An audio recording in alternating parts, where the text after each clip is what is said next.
Welcome to the Adoptee Thoughts podcast. I am your host, Melissa Guida-Richards, an author, adoptee, and mom. Each week, we will delve into the nuances of adoption, as well as tips for how to bring up difficult discussions in your adoptive family.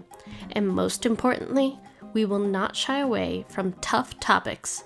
So thanks for joining me today, and let's jump into your weekly dose of Adoptee Thoughts. One of my favorite things about the past couple of years is that adoptees and foster youth have really taken charge of our narrative and have created our own communities on places like TikTok and Instagram. And while some people have some complaints about TikTok, a lot of the adoption community has found it really useful to share our lived experience. And about a month ago, I stumbled upon a video by a user named Blackbird. And for those of you who know me, know that I'm used to complicated adoption stories. I didn't find out that I was adopted until I was 19 years old. My parents hid my race and ethnicity, and I had to deal with a lot of intergenerational trauma and racism within my adoptive family. But once I heard Blackbird's viral video on TikTok, I couldn't help but just reach out because his story just called to me, and it just shows the injustice of the adoption industry and how children are left to fend for themselves without the proper support and monitoring by the government to make sure that adoptions are all ethical. So before we dive into the interview with Blackbird, I want to play you his first viral video to introduce you to a little bit of his story. Put a finger down if at 15 you found out that the woman that you lived with, who you thought was your mother, ended up not being your mother, and instead was just a woman who convinced your real mother to have you in a hospital where she knew that she could steal you. And then you grew up your whole life with that fake mother telling you stories of your birth and your father and your family, and you find out that none of that is real, and everyone you grew up with is not actually biologically related to you. And then you grow up not living with her and on being taken care of by your brother, who you thought was your blood brother, and dealing with not having a identification, driver's license, passport, state ID, because that woman destroyed all your documentation. And because of what she did, your birth was never registered because that woman convinced your mom, your biological mom, to have you in Mexico, where she knew that she could have a doctor create a fake document and allow her to claim herself as your mother. Then takes you to the United States and registers you with Social Security under her name. And then at 36, you do a DNA test with 23andMe, and you find a half-brother. And that half-brother introduces you to your real mother. And you get to learn about everything before you were born and why you were born in Mexico and why this woman was in your life. And that real mother gets to learn about a child that she never got to meet because we were separated at birth. And then, with that same 23andMe test, meeting your father for the first time, who didn't know that he had a son. And now, in a world where immigration is such an issue, you have your DNA test with your mother, DNA test with your father, proof that they're both U.S. citizens who were born in the U.S., and you still can't get any documentation fixed because your birth was never registered anywhere. And not finding a single elected official who's willing to help, or a news studio who's willing to air your story. So while my platform is not the largest, I knew I had to reach out to Blackbird and introduce myself and tell him about my story and my late discovery adoption and all of the nuances and complexities that I've learned about adoption as I became an adoptee advocate and wrote 2 books and began writing articles for various websites. And so I asked him if he'd be willing to sit down for an interview for my podcast here on Adoptee Thoughts. And this is how it went. Hi, Christian. Thank you so much for sitting with me today and speaking about your experience as an adoptee that was unfortunately part of this huge illegal adoption. So, today I would like to ask you to introduce your story and we can get into it. Or the beginning as in, like, my birth? Let's start at the very beginning here. Okay. So yeah, I mean, I'll go back even before I found out. So I grew up with who obviously I thought was my mom, and growing up, my sister or my older brother had a falling out with her, and eventually moved out, and my sister had a falling out with her and eventually moved out. So when I was living with her, after my sister moved out and moved away, not too far, but still moved away. Um, my mom at the time, my fake mom, was still moving from place to place and conning people and getting stuff, anything she could for free, and having people pay stuff for her. And when I finally got into high school, she ended up getting a house, and we were staying in one house for a while. And ninth grade, she had me stay home so often that I ended up failing ninth grade from missed hours. And I tried to make up those hours. I took Saturday detention voluntarily for 2 months straight, trying to make up those hours, and it wasn't enough. So I got an incomplete for ninth grade. So I think that might have been the first tipping point for my brother, because he started seeing the signs that she's doing to me what she did to him. And then she started blaming me for everything going wrong with her life, and trying to rationalize anything that is happening. It has to be my fault. And so she just became more and more, not physically abusive because she was old, but verbally abusive. And my brother finally had enough of it, sat me down, and explained to me that she wasn't my mom.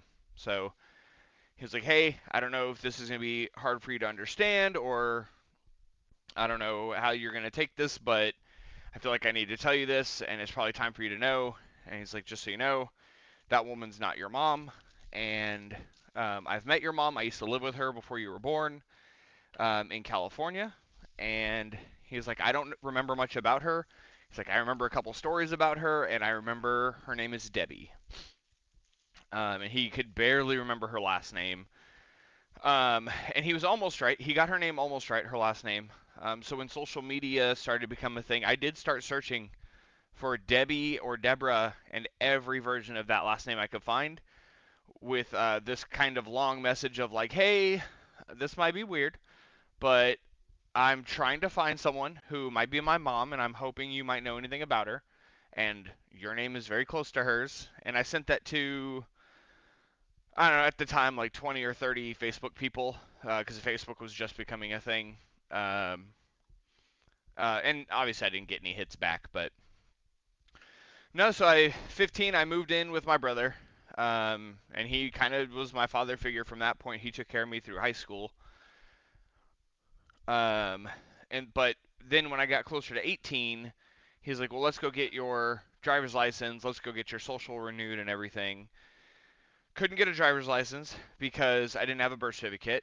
Um, Went back to Carol, which is my fake mom, and said, "Hey, this is my brother talking to her." Said, "Hey, Matthew needs his documents and whatnot," and she was like, "Oh, I don't know what happened to any of that stuff," and just played dumb about it. So essentially, she got rid of all of it. Um, so yeah, getting close to 18, I didn't have a birth certificate, social, any form of ID. Went to the Social Security Administration. They said that the way my social was registered originally, they can't use that anymore, which was a baptismal record, and that for me to get a renewal on my passport, they would require me to bring a birth certificate as proof of ID. So couldn't get a Social Security card reprinted, even though I have a social. Couldn't get an ID. And that just kind of compounded since then. Now I'm 36. Same exact situation. No social, So no you were ID. 14 when you initially found out with your brother. 15. Sorry, 15. And he is not your biological brother, correct? He is not. He was adopted. Mm-hmm. He, out of the 3 of the siblings that were adopted, he was the one that was adopted legally through the Catholic Church. Yeah, of course. The Catholic Church did a private, closed adoption with his parents. And I know little bits about his story. He hasn't shared it fully because it's his story, and I try not to pry. But essentially, his parents were minors when his mom was pregnant with him. And it was Pennsylvania in the 70s, and the parental laws in the 70s was that if they were both minors, the grandparent actually had more ownership of that child than the mother. And the grandmother was not happy that her daughter was pregnant, so she forced her daughter to release my brother for adoption through the Catholic Church, so that way it would be a closed adoption that they couldn't get the government involved to get any of that information. Okay, well, I guess we have to look at the bright side, huh? My brother was adopted out. This woman picked him up, and then she did the same thing. He grew up with her lying to him that she was his birth mother, and that I forget his fake father's name now, but he was told that that guy was his father. And I mean, poetically, at 14, our oldest sister sat down and told him, like, hey, we're not related. Like, this is my mom, but she's actually not your mom. But that woman was actually, it didn't continue again. No one sat down and told her 14 or 15 the same thing.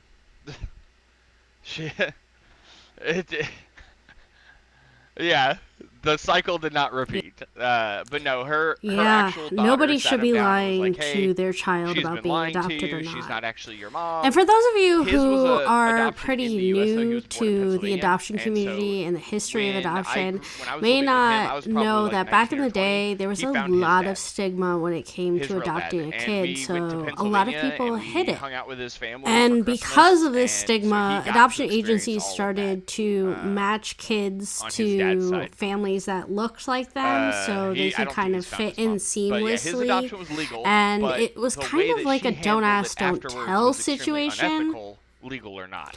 And while things have gotten better over time, there are still a lot of families with this hidden secret. And I was adopted in the 90s, and my parents lied about my adoption.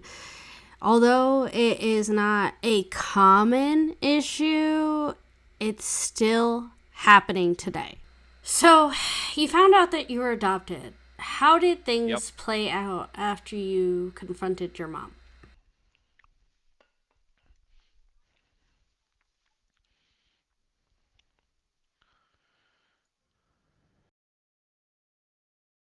Mm-hmm. Okay.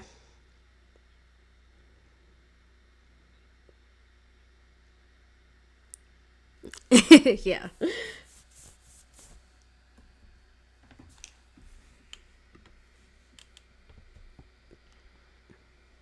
Okay.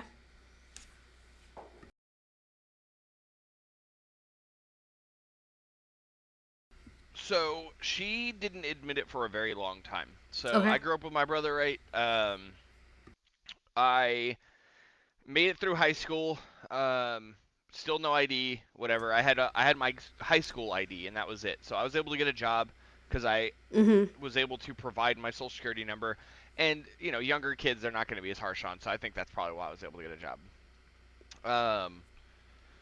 When I got older, I had a copy of and I still do. I have a copy of my social security card that was mailed to me that my fake mom scanned at one point or another.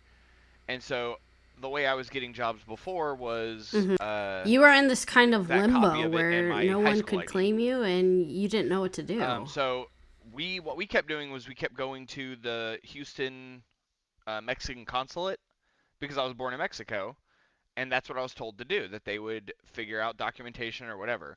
Every time I would go there, I was treated like less than a citizen to those people too, because I couldn't prove I was born in Mexico.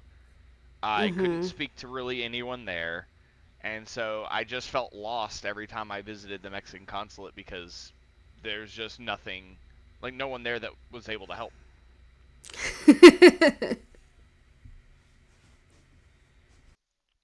Yeah, essentially the U.S. was said, well, you were born in Mexico, so Mexico has to help you.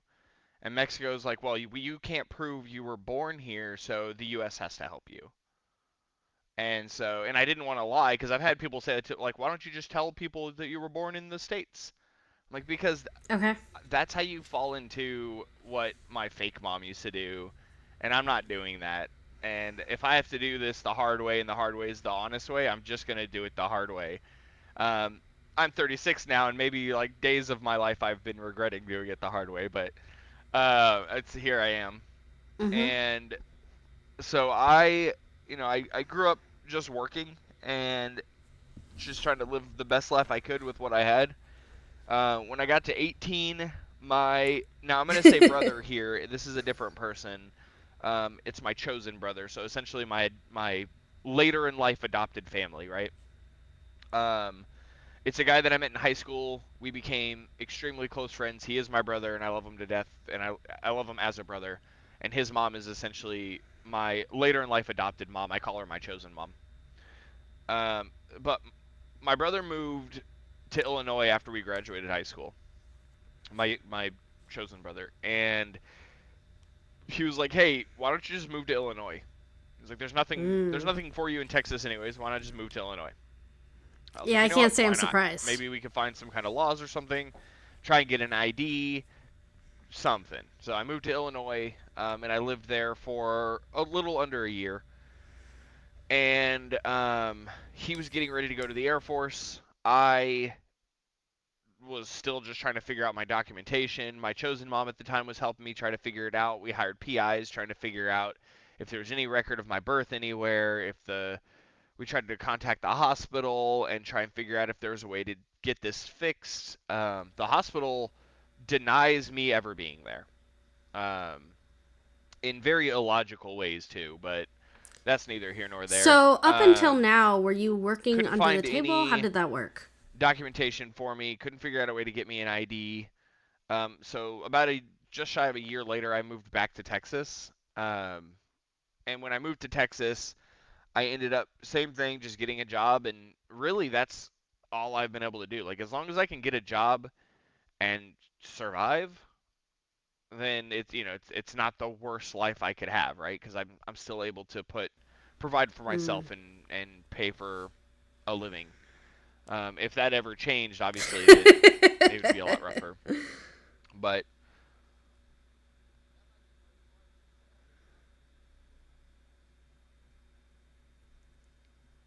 oh no, I have tax payments all the way back Okay. to 2013. I've been able to get a job every single time. Part of it might be sweet talking. I mean, to be fair, if I learned anything, and we all say this, all three of the kids that lived, like the three siblings under the fake Okay. mom's house, because I do have a sister who was also stolen. Okay, so But what year were you legally adopted? Just to if give we us all more of a learned time frame something here. from her, we did learn how to sweet talk people Okay, and so let's get kind into of the talk our illegal way into adoption. Can you situations. let So us know that might be partly why, everything? but no, I've had a job Basically. since my first job was McDonald's, and I've been working ever since. The job I have now, I've worked for 7 years, never under the table unless it was like my brother's moving company. I would help if he needed an extra hand. He would then that's about the closest thing to under the table I've ever been paid. Where he's like, "Here's an Hmm. extra $50, come help me." One of my guys isn't showing up, and then I'd go and help him.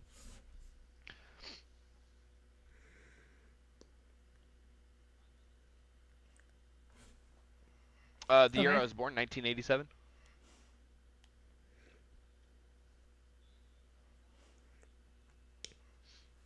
Yeah. So obviously everything I say at this point is stuff that's been told to me because I am not born yet.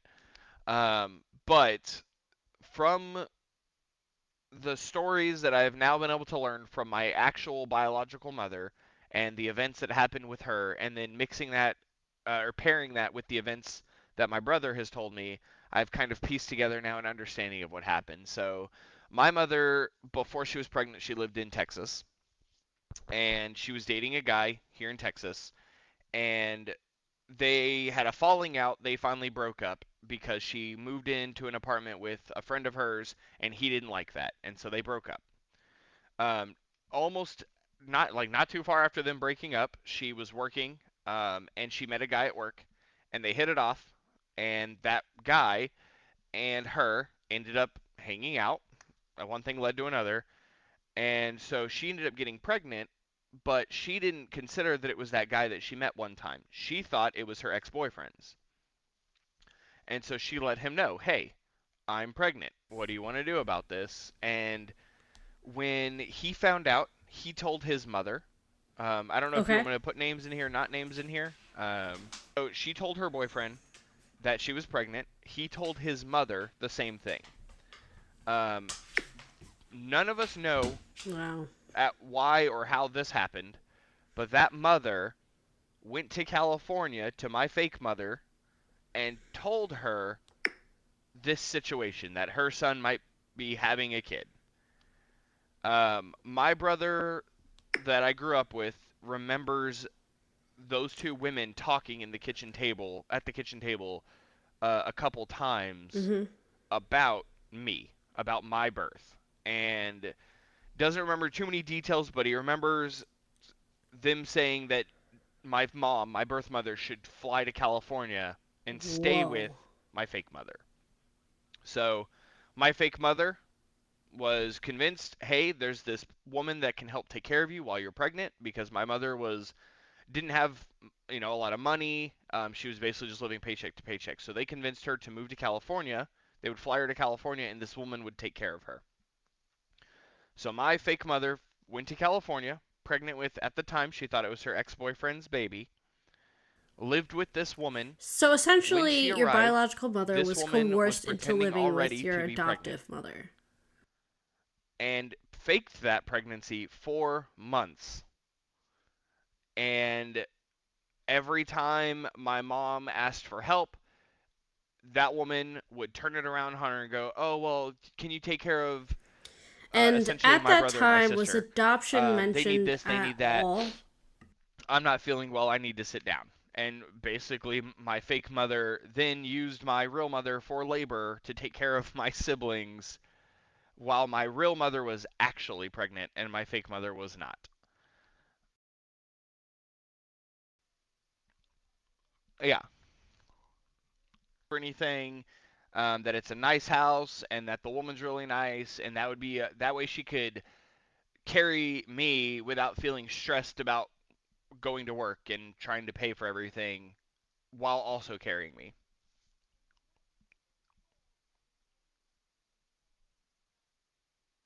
Yes. So here's what happened when this is where adoption comes in. So my biological mom was pregnant with a child before me.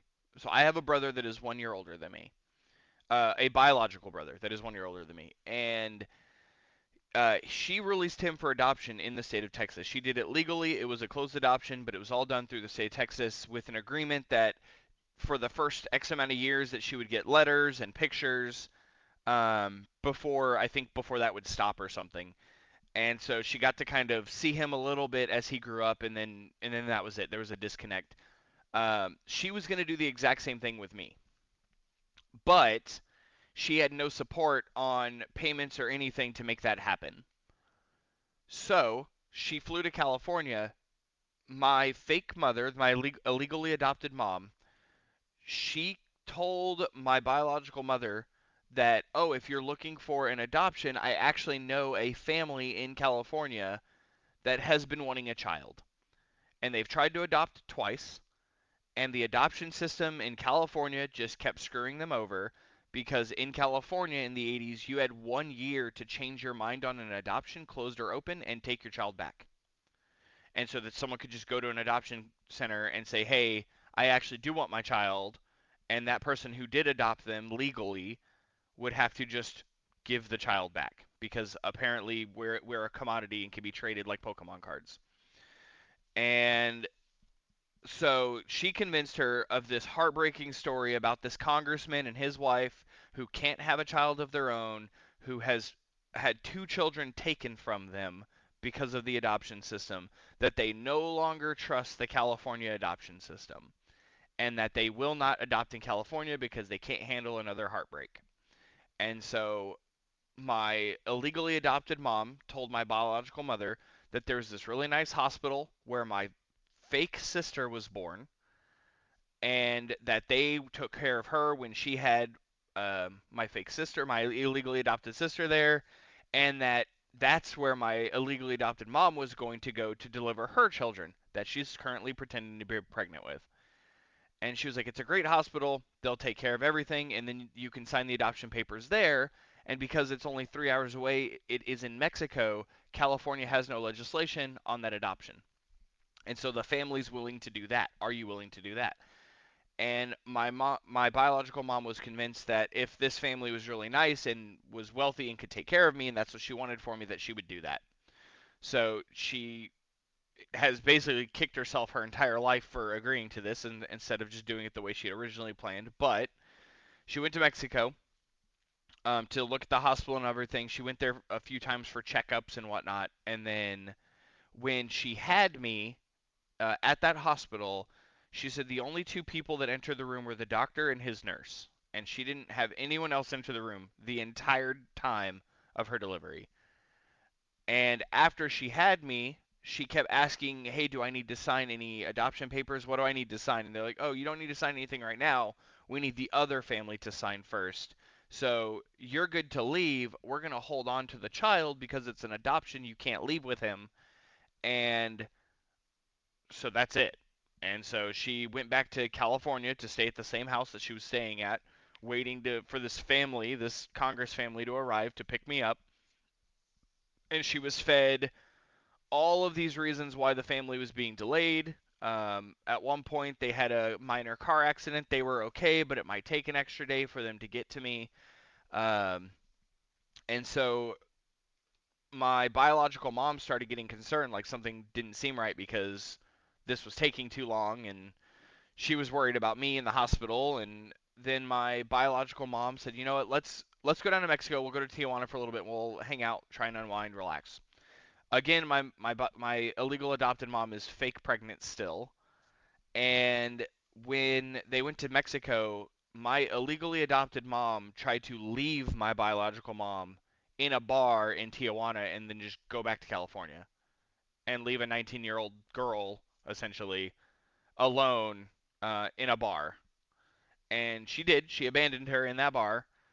My biological mom made it back to the house because she made it back across the border through the help of, I think she said it was Army, but whatever, it was some military branch. They saw that she was there alone, escorted her back to the border, paid for a taxi, and then sent her home.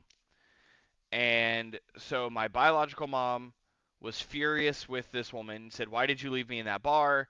She gave the excuse of, "Oh, my daughter was sick and we really needed to hurry, so we went back and we knew that you'd be okay because it's not that far away," and blah, blah, blah.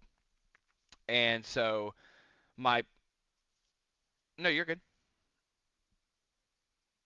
Yeah, at this point, I'm born. I'm just in the hospital. Yeah, I'm just in the hospital with this fake Congress family on their way to pick me up. And my biological mom waiting for adoption papers. And so my biological mom was furious with that event that happened in the bar and moved back to Texas and gave my illegally adopted mom her address and her contact info of anyone else that she could think of, and then went back to Texas and said, "Send me those papers, but I'm leaving. Like, I'm not staying with you any longer." And so she went back to Texas, and my illegally adopted mom then went to Mexico, picked me up, had the doctor make a fabricated birth certificate with her name as my mother, with a guy that I've never met. I probably met him before I was 2, but I've essentially never met the guy on my birth certificate, who is my father. Um, Brought me back to the United States. Yeah, she really thought of everything. From what I know, not in a legal way either, not across the border.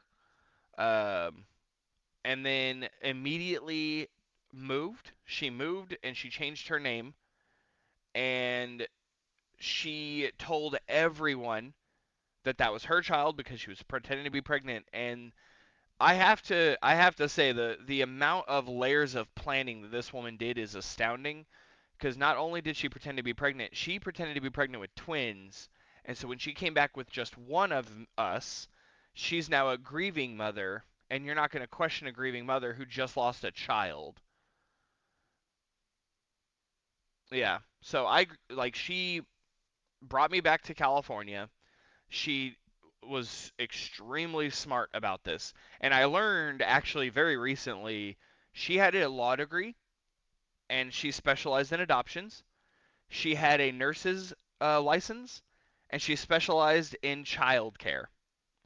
So not only did she know exactly what to do and exactly what to say, but she knew exactly what she needed to do and say after I was born too. And I found out why later, but I'll go over that in a minute. So I come back to California. She immediately baptizes me as her child. My baptismal record from the Catholic Church says that I was born in Mexico to that woman and the same father on the fake birth certificate that I have. Um, and I grew up thinking I was told stories about my father holding me and the first words he said when he held me. And I was told that story so many times that that feels like a memory, which And a is lot of people extremely who haven't been painful in this to think situation don't that understand the this weight of memory that. is For so just many years, fabricated unwillingly, like we were nonsense. part of this lie But and I telling like people what we that thought was the sucks to tell truth, kids which back ended up in being this elementary school and elaborate middle school scheme. these stories because people share stories or whatever, and they're like, "Oh, well, where's your dad?" I'm like, "Oh yeah, my dad died when I was 2." But and then I would tell them these same stories that I was told about my childhood, and none of it was true. Just none of it. And I was told like, "Oh yeah, and I used to have a twin brother and his name was Zach." And then I get older, I'm like, "Oh my God, how many people did I tell that to?"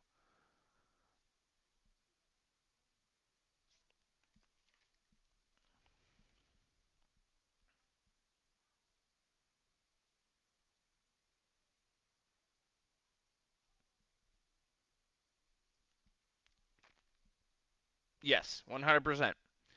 And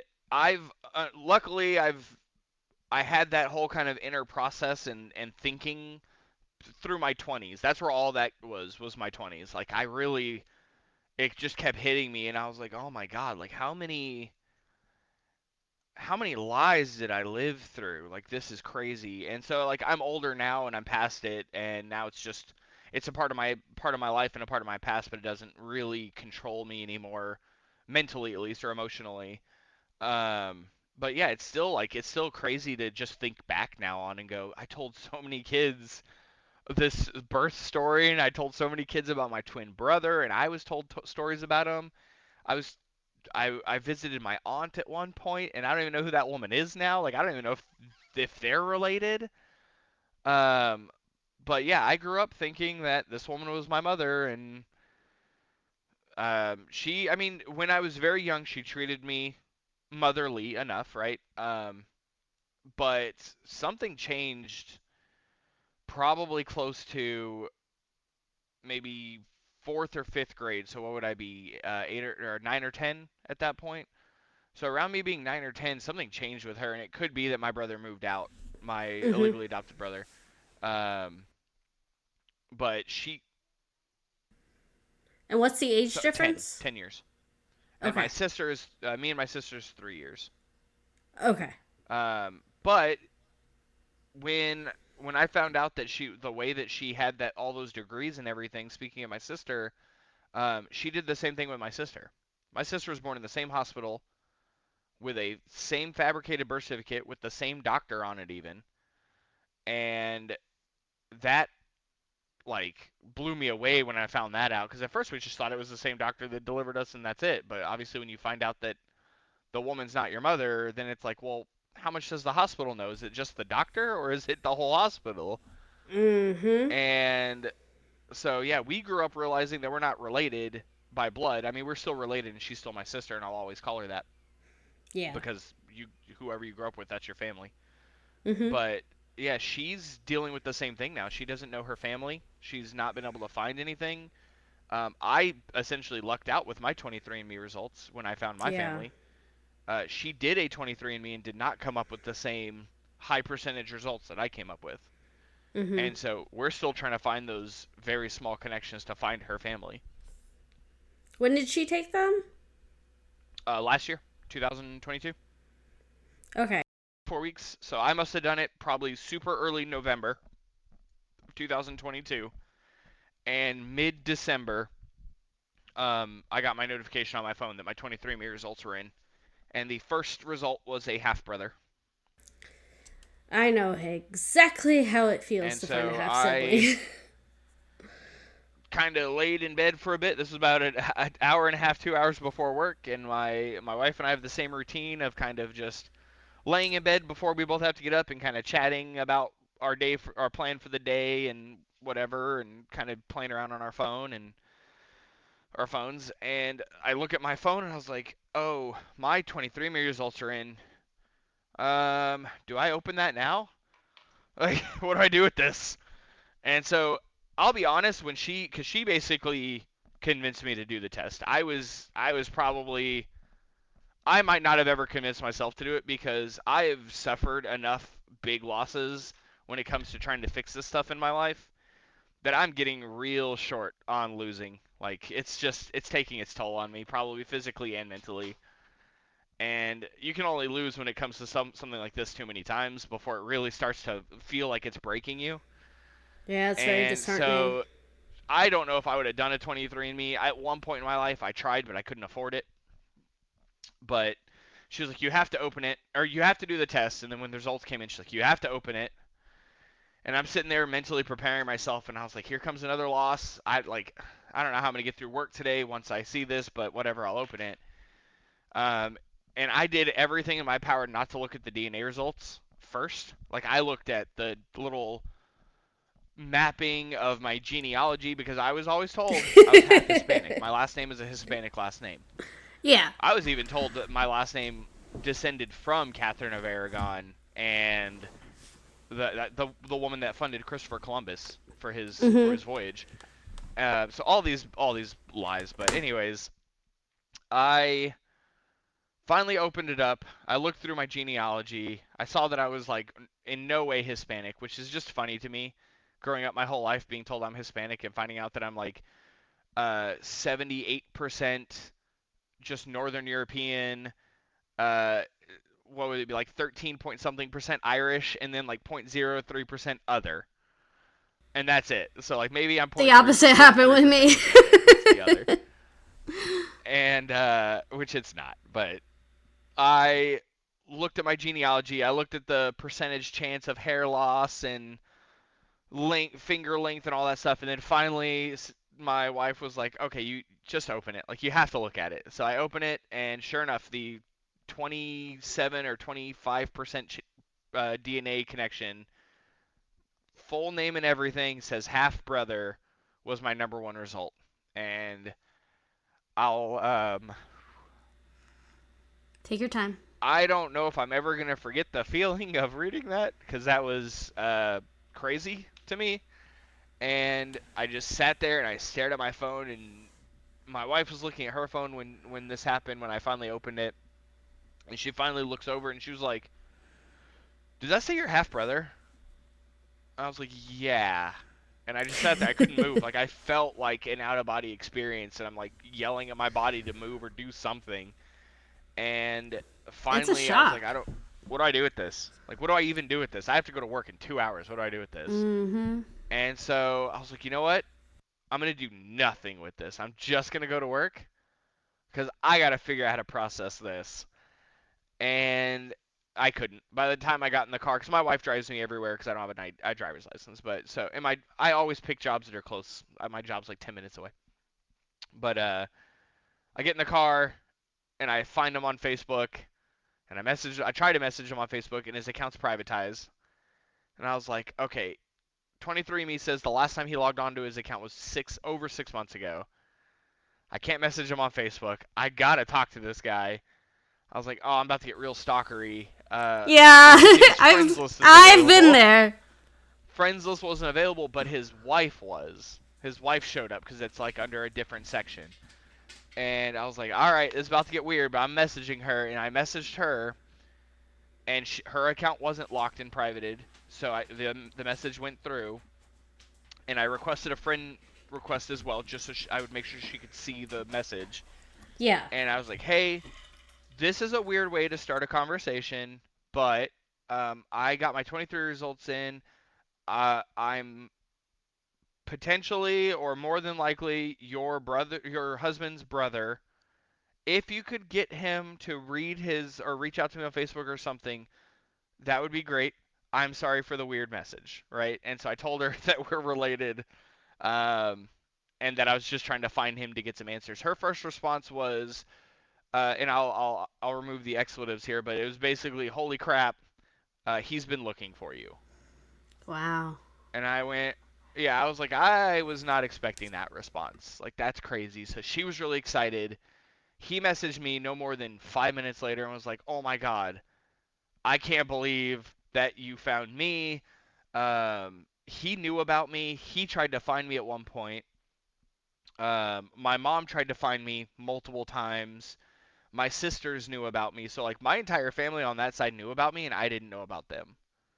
So I was basically just the child that was lost, essentially, to this family, and I didn't get to experience any of that, like, understanding. And so we talked for a while I was at work, and he was like, "Hey, I'm friends with our mom on Facebook. If you want me to just put her in a group chat." And I was Wow. like, "Hey, you know what? I'm at work, and I don't think I can emotionally handle that. Actually, like, I Totally just think understandable. that's not going to work." I was like, "Can we just wait till I get off work?" I was like, Mm-hmm. that will at least allow me to breathe and get through today because this is a lot. Yeah. And he was like, yeah, no problem. And I think that it was this kind of same mental process that I had where I was like, I'll just wait. I can't wait. I Mm-hmm. have to do it. Because no more than an hour later, he just did it anyways. And so I'm in a group chat, and I have this screenshotted on my phone. It's just her. She's like, "Hi, my name is," and she gives me her full name. She's like, "And I'm your biological mom." And I was like, I don't know what to do with that. And I showed a couple people at work that have been kind of um, living vicariously through me and always asking me questions and trying to find the best result, like best things they could find for me and whatnot. My work family is just great, but yeah, I had like three of them in the back room just like crying uncontrollably when I showed it because I couldn't read it. I couldn't read it out loud. Like my mouth would not work when I'd say I found my mom. So I just started handing my phone to a couple of them because they're like, Matt, what's wrong? Matt, what's wrong? Because I definitely looked like I was probably like I saw a ghost. And a friend of mine who she's an orphan, and we've shared a lot of deep conversations and a lot of tears together. And she was the one that probably hit me the hardest because she saw it and was like, she gave me the hardest hug I've ever had. And yeah, it was just a weird day at work. And then they all forced me to go home and essentially kicked me out of the store. Um, I'm really glad that you had that support because that is an unbelievable discovery. First your brother and then your birth mom and then the messaging yeah, you before I you mean, were I quite I owe him ready. a lot It's a because it lot to was it take was in. definitely a heavy day. And I texted my wife and she works from home for most days of the week. So I texted her. I was like, "Hey, I'm apparently leaving. I'm told to come home. Can you head over here early?" And she's like, "Yeah, that's fine." So I'm in the car, and no more than 15 minutes after getting in the car, I'm on the phone with my mom, with my biological mom, and I was on the phone with her for about 3 or 4 hours. Um, just for the first half was probably just us both kind of in shock. Like to the point where I don't even remember what we first said to each other at this point. Like I really don't. Um, but then we got to share. Like I got to learn about the whole thing about her being in Houston and then being flown to California and all of that. I learned all of that on the first day, and she got to learn about like that I did live with this illegally adopted mom, and she told me she was like I had no idea that that's who would have taken you. She goes I thought the hospital did something or that the family maybe did pick you up, but I just didn't get anything because it was a closed adoption anyways, and they just chose not to send me anything. She was like, I didn't know what to think, but when she tried to find the woman that she stayed with, which is my illegally adopted mom, she was looking for her with the name that she had at the time that they met. And after they met, her name changed immediately. And this woman, we did some digging on her, me and my mom, my biological mom. She's had, I want to say 30 to 36 aliases. And I know of 4 of them personally. So I know that that list is legit. I'm able to name off because it's different combinations of the 4 husbands that she had with their last, like all their different last names. She would switch back and forth between them. And then she would swap her first and middle name. She would use the last name of one husband as her middle name on occasion. So her name every 2 to 3 years was different. And so if you look at my illegally adopted sister's birth certificate, her name is very different than her name on my birth certificate. And that was only 3 years apart. Same, a different last name, different middle name. But she leaves just enough proof that it's her that I can like paper trail it backwards and show someone. Because she'll either keep one name for a while or she'll use her maiden name on occasion as her middle name and like her maiden first name. And so we're able to draw back and prove that it's the same woman at least, and we have my brother's testimony that it's the same woman. But yeah, she to strangers she was just a different person every 2 to 3 years, and she would ghost them, and that woman they knew would be gone, and she would move, and it'd be a new woman. Did you know her original name? Yeah, I have her birth certificate in my office. Oh, okay. Yeah, she was just born in Illinois. Like just yeah, I have all that. A lot of people have asked me, especially from me making that video, did your mom ever look for you? Like, how did your mom not find you? Um, when I was born from my mom's account. I was born January 16th. My fake, my biological mother says she delivered me January 16th. My fake birth certificate and the entire United States believes that I was born February 7th because my Social Security uh, admission stated that I was born February 7th because my baptismal record said I was born February 7th. So I also, when I found that out at 36, I'm like, oh my God, I've been celebrating my birthday on the wrong day for 35, 36 years. 35 years? I was like, that's insane too. So she couldn't find me because one way you would find someone is you would search their birth date. Well, that's incorrect, so you can't find me. And I was supposed to be born Jonathan Eric Kinsey. And that's what was set up for my birth, and the agreement was that even with the adoption, that she would still be able to name me, and obviously my name is nowhere close to that. So essentially, her son, Jonathan Eric Kinsey, born January 16th, effectively paperwork-wise, died that day because there's no paper trail past like the hospital room, essentially. Mm-hmm. Have you done a DNA test with your birth mom? I have. I did an AABB certified test because I needed it for USCIS. So I Okay. actually have a court admissible DNA test that is unequivocal proof that that woman is my mother. And I made sure I did it that way because I know that the end result is that I need to file for an N600, a certificate of citizenship, and I need the USCIS to recognize me as a citizen because I derive it from my mother. And um, so I had to get that DNA test specifically because it's on their website. Like if you're gonna submit a DNA test, it has to be an AABB certified test. So she drove down. She doesn't fly. She's got major anxiety issues. You could guess why. Um, losing a child that way will do that to a mom. Um, but she drove down to my house in Texas back in February, and we met for the first time. I posted that video too because I love that video. And mostly because I hear all the people that are like, "Oh, your life is so sad." I'm like, "But my life's not sad.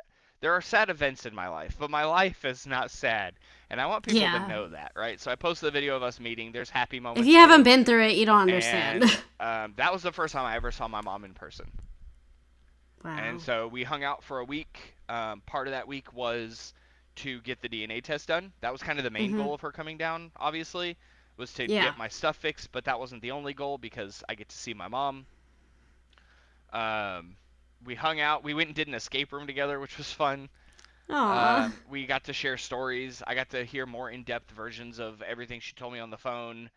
I got to learn more about my sisters. I got to learn more about my brother. Um, so it was just a week of like getting to How long ago was this? hang out with my mom. February. Yep. And so when she came down, the other reason she came down was I was working with a news station at the time to get my story out there.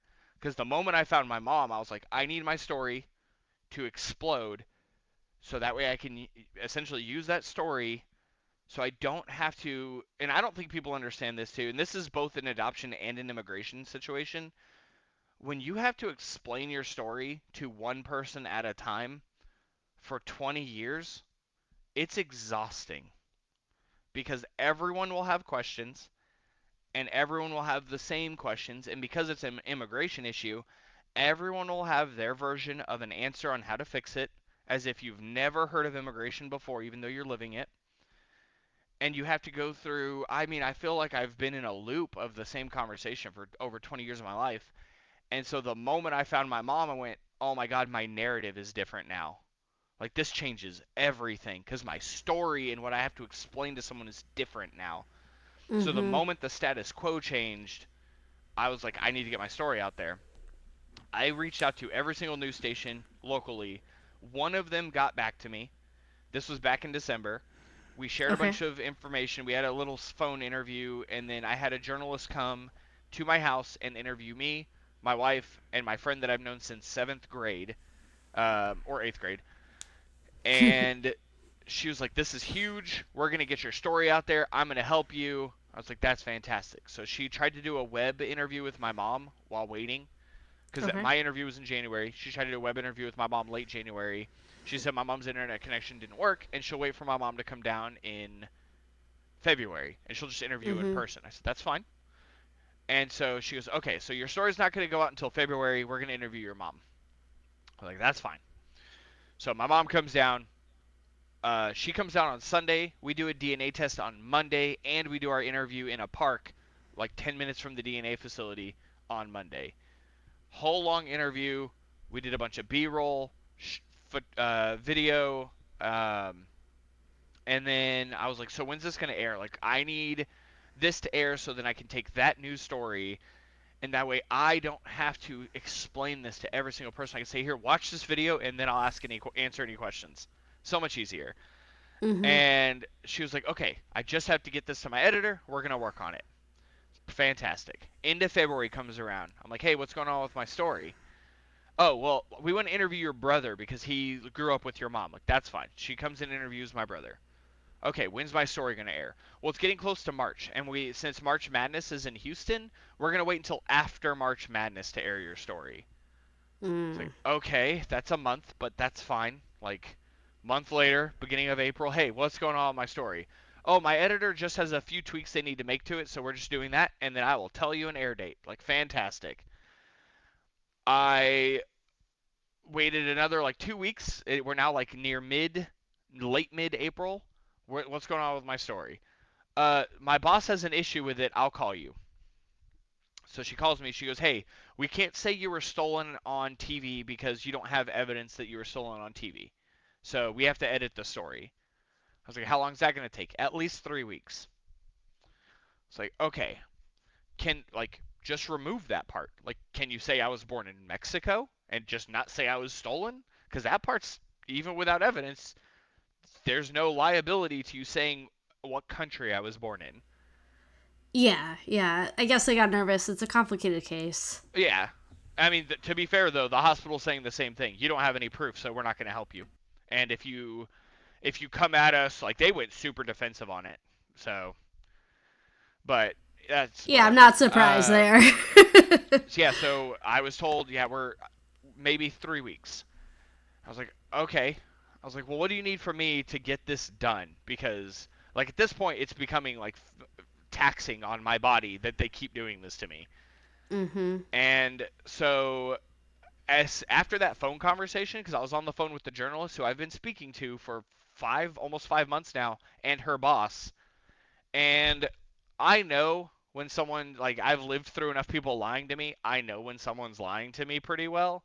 And it was very obvious they had no intentions of airing my story. Like, at that point, they just weren't going to air it. And they were just trying to save face on this phone call. And so, like, I have felt the sting of rejection in my life when it comes to this type of stuff my entire life. I know the signs. I was reading the signs very clearly. And so I was like, you know what? Do whatever you need to do with my story. Like, I'm just going to figure this out. And so after that phone call, I was texted by the journalist a few times, like, I'm really sorry this is happening. I'm still going to do everything I can in my power to get this done for you. I was like, you know what? You do you. Like, I know how to read the signs. And so, um, just the other day, I was like, you know what? I should probably remove that journalist from my Google Doc that has all my private information on it and my documents, because they're clearly not going to air my story. She hasn't texted me back. She already removed herself, and I don't even know when she did that. So it's very clearly, like, again, I can read the signs. So when And if you've never been interviewed by a news story about your childhood, about something that happened to you, you probably don't know how intrusive it is. And they want, like, all the pictures in the world. They want you to sign over rights. They want to interview other family members. And you have to go through the same thing over and over again and tell this story a million times. And it takes a lot of emotional labor to do that. I mean, you nailed it, right? So when she came over, I had to pull out everything, like, physically and like, story wise. I had to pull everything and lay it on the table for her. So I pulled, like you said, that's exactly, you nailed it. I pulled all the pictures I had. I only have 4 pictures of my childhood. I don't remember, like, my childhood is dead to me. I didn't get a childhood, and so I pulled what I did have, and I even drove down to where my elementary school was and was trying to get yearbooks from them or records or anything. So I had to walk my own steps of my own life for this woman for a month. And so, yeah, that was like soul crushing. Like, my body felt so heavy the day that I learned that they were not going to air my story. And I felt lost for probably a week and a half, 2 weeks, and that's when a friend of mine actually said, like, hey, like, screw that. Like, don't try that again. Just make a TikTok video about your life. I was like, I don't know how to do that. She was like, I was like, what do I do? Just start talking? Like, that? How's that going to go viral? Or, like, who's going to see that? And she was like, I'm going to walk you through this. Here's what you're going to do. And she's the one that convinced me. She's like, pick a challenge that is currently popular and just do a video using that challenge. And I was like, hey, I don't know any challenges. I don't have a TikTok account. I don't know what you're talking about. Like, I'm only 36, but I'm old when it comes to social media. Like, I have a Facebook account and that's it. Like, I have an Instagram account, but that's just mostly to put myself in raffles at conventions that we go to. And I was like, look, you gotta either walk me through this or it's probably not gonna succeed. So I owe her a lot, because she was like, okay, there's a challenge that's currently popular. It's called Put a Finger Down. And I was like, I don't understand how that translates to my story at all. And so she sent me a video of this woman using it almost as a joke. And it was her explaining how she ended up getting pregnant with her high school sweetheart. And it was this whole funny story. But she did the same thing. She put a finger down, and then she explained her entire goofy story. And at the end, she put a finger down. And I was like, I understand now. Got it. And so I recorded myself, which, by the way, I hate doing TikTok videos. I feel so stupid doing them. I don't know how people do them all the time. I feel like a dork the whole time. I don't like the sound. You get used to it over time. When I have to go read comments on TikTok, I have to turn my phone all the way down so I don't have to hear myself, because it, like, plays your video in the background while you're trying to read a comment. And I hate it. There's a way you can pause it, though. But when I pause it, the comment goes away. But I just turned my phone down. Like, whatever. It'll play on repeat. I don't care. But she convinced me to do that video. She convinced me to use Put a Finger Down. I made the video. And she was like, this will get out there bigger than the news will. I was like, okay, I'll trust you. Like, at this point, this one's easy. That's 3 minutes, explaining my life in 3 minutes. That wasn't emotionally taxing at all. That was. And then I the did power the of video. TikTok takes it from I there. moved on with my evening. I think I went back to playing video games with my wife after I made that video. So how long before it went viral? It was. So 6 or 7 p.m. I made the video. Probably about 30 minutes before I made the video, I made a TikTok account. Made the video. My wife's about to go to bed. I'm like, all right, I'm going to go to bed too. I look at my phone. I had 500 views. And I was like, okay. Like, I know that the first about 100 are just the people, because I shared it on Facebook. I'm like, hey, if you want to share this or whatever you need to do with it, I don't know. Here's my video. Uh-huh. And I shared it on Facebook because that's where I've been sharing most of my story. I type up little memoirs on Facebook to let people know what's going on in my life. Because if not, they're just going to ask me, so it's easier to do that. And posted the video. I went to bed, 500 views. And my friend was like, you need to make sure you comment to a bunch of, like, the first people that comment. You need to comment back to keep yourself in the algorithm. I'm like, sure, I'll do that. So I woke up the next morning, and I had 2,000 views from 500. And I was like, okay. Like, 2,000 is pretty cool. Like, I thought that was cool. I was like, all right, 2,000, that's nice. Like, and I seriously thought it was done. I was like, yeah, I'll probably get to like maybe 3,000, call it a day. I'm responding to comments for 20 minutes, and it goes to 6,000 views. And I was like, okay, that's a lot more than I expected. Let me comment a few more times. This is like 5 in the morning. I don't work until 10. I was like, let me comment to a few more, and then I'm just going to go back to bed. And then I comment to a few more for about 20 minutes, and then I'm at 20,000 views. Mm-hmm. And I was like, this is going faster than I can comment. I am now overwhelmed, and I do not know what to do. Yeah, it can be a lot. My wife was like, make sure you get some sleep. Don't focus on that too much. I was like, good luck with that advice. And so, sure enough, I did not sleep. I sat there and started reading comment after comment after comment, and my notification thing was stuck at 99 plus the very first morning after my video. Mm-hmm. And then I didn't know who Jolly Good Ginger was. I didn't know who Tizzy was. I didn't know, like, I don't know these people back, like, when I made that video, because I don't have a TikTok account. Yeah, you're so and new. All of a sudden I'm seeing at Jolly Good Ginger, at Jolly Good Ginger, at Jolly. I was like, who's this person? And I look, I'm like, oh, 4 million followers. Jesus Christ. Okay. And so talked a little bit about this with my brother. I was texting him, and I'm like, hey, like, my video is actually getting some views. He's like, where are you at? And I'm like, I'm at, like, at the time I was like 30-something thousand views. He's like, oh, that's good. I was like, yeah, I'm pretty sure that's about, like, as many people that would have seen it on the news anyways. So I got to work, and by the time I got to work and I settled down and I did all my opening routine, I was at like 120,000 views. And then by the time my openers came in and whatnot, I was close to 200,000 views. And then I found out, because a friend of mine texted me, it was like, hey, this guy picked up your story and sent me the link. And it was Ginger. Yeah, Jolly Good Ginger reposted my story and stitched himself into it and talked about it for a little bit. And I saved that one, and I told him, I've told him multiple times, because I've talked to him a couple times, but the, like, amount of thanks I have to give that guy for, and I know it's not a lot of work for him to just repost a video and respond to it, but, like, that helped. That helped, like, a lot compared to anyone in the past few months that has said they were going to help. And so the next thing I knew, once he posted it, it was it. Like, I couldn't keep up with my phone at all. I ended up, same thing, I ended up going home, and this was from a new hire who, she has a background in influence media and stuff, so she was like, hey, you need to go home and you need to continue to comment to people and keep this going. She goes, this momentum is something that you need to use. And I was like, all right, well, when it slows down, I'll leave. And she was like, it's slow enough, go bye. I was like, okay. And so I went home, and then I spent like 4 hours trying to play catch up. And it was like trying to run from a freaking avalanche. It was not going to work. And like, then I saw your video, and I saw a bunch of adoptees. That was probably, out of anything that happened, the most emotional part was the amount of adoptees that stepped in and was like, you are not alone.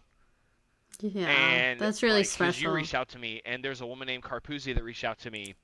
Yeah, Yeah, Kirsta. she reached out to me and she's like, hey, like, yes, it sucks what happened to you, but you've just gained a whole community of people that you Mhm. can talk about this stuff to and not have to talk about it like you are something on Ripley's Believe It or Not.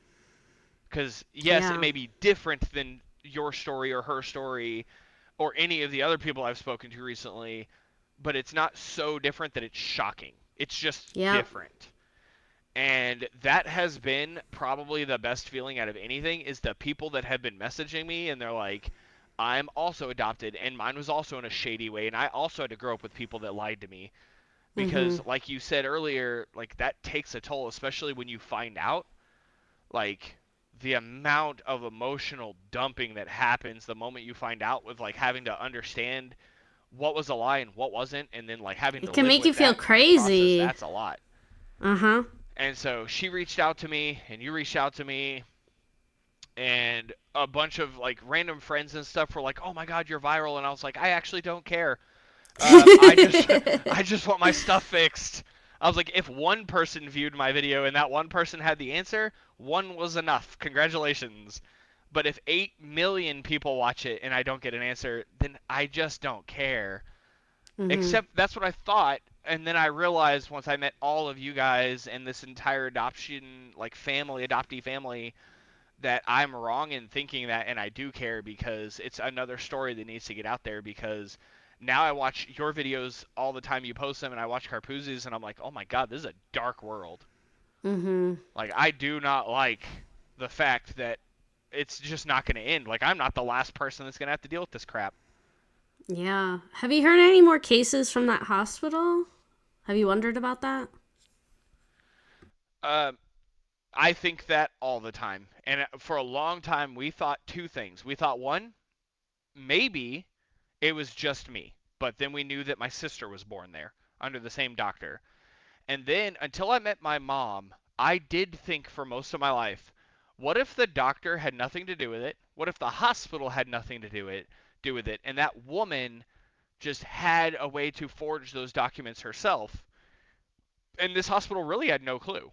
Like I really thought that because that was I had to think of all options until I met my mom, and my mom's like, "Nope, I delivered you in that hospital," and she was able to identify the doctor from a photo. She's like, "That's 100% the doctor that delivered you." I was like, Did your mom have any paperwork from the hospital when she gave birth? No, because my illegally adopted mom said that that was all getting taken care of. It was all out of her hands because she didn't have. They basically convinced her that all her bills and stuff were being paid for because this family was coming to pick me up, so they were taking care of all of that. So yeah, that's the hard part is I legitimately have no record outside of my falsified birth certificate of being in that hospital, and neither does my sister. Did your mom tell anyone that she was going to give birth in Mexico? So she in California. I mean, this is me guessing at this point because I don't know. I could ask her, but she probably didn't know anyone outside of that woman she lived with. Um, oh, she was isolated from even her own family. Her family basically wanted to disown her for being pregnant. So she had no contact with her mom and dad. They wanted nothing to do with her because she was pregnant. And your bio mom was a U.S. citizen, right? Yeah, my bio mom was born in Tennessee, and my I found in all of this I haven't even delved into this because it's not kind of the main topic of this story. But in this time of my mom visiting me, I also found my bio dad, and because I took that 23andMe result, and it may not have been as easy as just saying here's a brother, you're done. But I found second cousins, third cousins, and after about 3-4 days of really intense research between me and my wife, we found my bio dad, and we did a DNA test. He lives in Colorado, but we did a DNA test through a company that would mail both of you the test individually, and then you would mail it back to them. And so I have a DNA test of me and my dad. So I have proof who my dad is, and I have his birth certificate too at my house. He just mailed it to me. So I have found essentially my entire family in the course of 4 months. That is honestly just unbelievable. And I really appreciate you taking the time to speak with me today about this. Right. So I kept getting told by a friend of mine, do a TikTok video. This was about a year ago. I was like, that's the biggest waste of time advice I've ever been told by anyone ever. Like, why would I do that? And it was probably early enough where that was still somewhat true, where the app wasn't really used for much more than teens practicing one of four dances. Yeah. And so I didn't do it, thinking it was stupid. And to be fair, when I made the video, I still thought I felt a little dumb, but uh, I was told to do that video multiple times. I was like, no, that's like, what is putting? And that's exactly how I felt. What is putting a story like my story, which is so weird, on an app that is used for people to lip sync and zoom in and zoom out of their face and dance? Like, that to me was TikTok in a nutshell, if I had to explain TikTok. And even when I made the video, I still felt that way until I made that video, and then my algorithm started coming up with all of this other stuff, and I was like, okay, there's more to this than I thought. And so I admit my mistakes in thinking that way. But then I met like the community, right? Ginger's community, and I met the adoption community, the adoptees of TikTok or whatever, and I was like, oh my god, this is so much beyond me. So it felt really good to finally have an overwhelming moment that wasn't just the feeling of a loss. Like, I can't express like how that felt, Yeah. because You're finally I'm not gaining a kidding. Like, I'm community. I'm just so done with taking L after L. Mm-hmm. And so that felt really good. Like, that removed a lot of this kind of weight off my chest. Because before I made that video, the other thing I did was I applied for a passport because I had my DNA test. And on the website for passports, it talks about that. Like, you can try and appeal for a passport using a DNA test if you don't have a birth certificate and all this other stuff. And so I found a passport agency near my house. I reached out to a bunch of them. I left voicemails at like 5 different agencies and explained my story before my TikTok video. And I was like, hey, this is my situation, but I have a DNA test. I have this, I have that. And this guy called me back. He's like, I'm pretty sure I can help you get a passport. And I was like, I hope so. That would be cool. Because an N600 in the state of Texas is a 14-month wait. And that's just to get one of your hearings done. Um, I was like, I'm 36. Like, another 14 months sucks. And so I was like, if we can get a passport, then I don't mind waiting 14 months, because I can use that passport to get an ID. I can travel. Like, my life can start completely. I can sign my marriage license. Like, there's a lot. And so we did that, and not his fault. I have no negative feelings towards him at all, but he did pump me up because he seemed so confident. And then I got that email from travel state of Department of State stating that my passport was declined.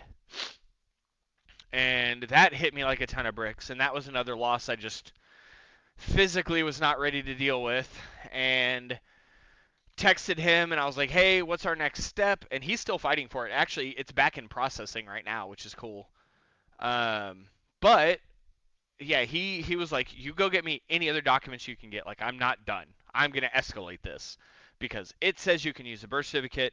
I mean, a DNA test, and you have that. And so I'm escalating this to this guy's boss. So he pulled the I want to speak to your manager to Department of State, essentially.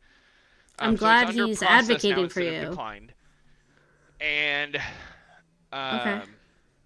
like, I was between my news, me not being put on the news, and my passport denial happened within a week and a half of each other. Like, two of the hardest losses I've dealt with happened within a week and a half of each other. And then I made that TikTok video, and someone on TikTok messaged me and was like, I don't know if you know this, but you can actually reach out to your local senator, and they can appeal to have your passport application overturned. I was like, that's a very weird thing that the senator's office can do, but I'm glad you told me that. Like, what a weird ability they have. Yeah, I never would have Sure expected enough, that. I talked to Ted Cruz's office a long while back when I was first trying to get my story to air, and one of the guys in his office felt really bad about because he tries to help with immigration in that office as much as he can, so he's kind of the person that focuses on that. And he felt really bad for what I was going with, because even though mine's an immigration case, at the same time it's not. I'm like somewhere in between. Because like, yes, I was born in Mexico, but both my parents are just U.S. citizen born. Like my dad's from Texas and my mom's from Tennessee, so like I'm just in a weird situation. So he's like, we're gonna get this fixed. So he's reached out a couple times and tried to work on different things, but to the best of his power, which I understand. And so I let him know that I applied for a passport, and sure enough, he sends me this thing that's just a senator's like a release form for passport application. Like it's a form dedicated to a senator helping with a passport. I was like, what a weird, very specific document you have for me to sign. Yeah, you'd think if they have this form, they would have a better process of getting things like how this many fixed. people have reached out to you where someone's like, we need to make a document for this? Yeah! So I guess enough. But yeah, this woman on TikTok was like, hey, I'm getting my passport overturned. I was like, how the hell did you do that? And so she was like, the senator. I was like, okay. So yeah, I filled out a form that was a passport release form, where a senator can petition, and basically the senator's office can say, well, we trust that this person is who they say they are, and this is the documents they've provided you, so we think you should overturn it. Now, it's not a guarantee, but any work I can do, well, I've got to try, right? I mean, I'm just in that position. If it's a chance, I have to take it. So they're helping me. The guy from the passport agency is helping me, and I'm just kind of waiting on that. But I'm trying to keep my expectations, like, trying to drag that bar of expectations down on the ground this time, just in case. But that's where I am right now. I did have an attorney reach out to me again from TikTok. So if this all gets fixed, I have to rethink how I thought about that app completely. I mean, I already do, it changes lives. I have to be. Like, TikTok let me start my life. Like, if TikTok's the reason I get to sign my marriage license, because that's really, there's only two things I care about right now when it comes to fixing my identification. One, I've always wanted to travel, and I've never been allowed to. And I want to sign my marriage license to my best friend. Like, I'm not asking a lot. I'm basic asking human what any rights normal that person you could should just be allowed do to do on a whim. Like, someone could go get married today on a whim just because, and I can't do that. And that stings. Like, we still did our full ceremony. Like, I love my wedding. My wedding was beautiful, and the wedding itself meant everything to me. I still recited my vows, so like I don't need a paper for me to be a partner to my wife, but I still would like that document just because it's not fair that I can't have it. So yeah. Thank you again Yep. for taking the time to speak with me today. And a big thank you to all the listeners that are re-listening to this because the first audio got messed up. I really apologize for that. But I just wanted to give a quick update because of TikTok.